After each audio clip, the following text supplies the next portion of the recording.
మేము ఈరోజు ఒక సెండ్ ఆఫ్ పార్టీకి అయితే వెళ్ళినాం. మా ఇంటెనక అబ్బాయి లండన్కి వెళ్తుండు. మనస్ఫూర్తిగా శుభాకాంక్షలు తెలిపి తను ఇంకా ఉన్నత శిఖరాలను చేరుకోవాలని కోరుకుంటున్నాం.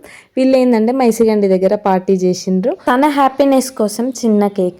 నువ్వెంతో ఉన్నత శిఖరాలను చేరుకోవాలని మనస్ఫూర్తిగా కోరుకుంటున్నా. నీ కోసం, మీ ఫీజులు, మీ చదువుల కోసం మీ మమ్మీ డాడీ ఎంత స్ట్రగుల్ అయ్యారో దగ్గరుండి నేను చూసిన.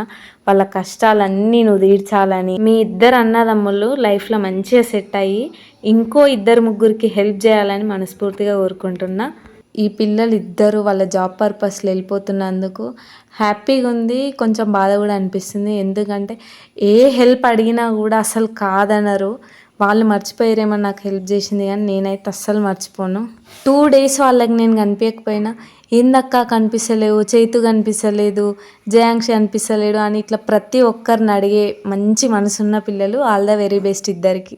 మనతో పుట్టి పెరిగిన వాళ్ళు ఎక్కడో దూరంగా ఉంటారు, వాళ్ళని రీప్లేస్ చేసేదే నైబర్స్. నాకు ఈ ఇద్దరు పిల్లలు ఒక తమ్ముళ్ళ లాగా, నేను ఏది అడిగినా కాదనకుండా హెల్ప్ చేసిండ్రు. ఒక ఫ్యామిలీ లాగా మా పిల్లల్ని కూడా చాలా ఇష్టపడతారు. So happy journey Sai.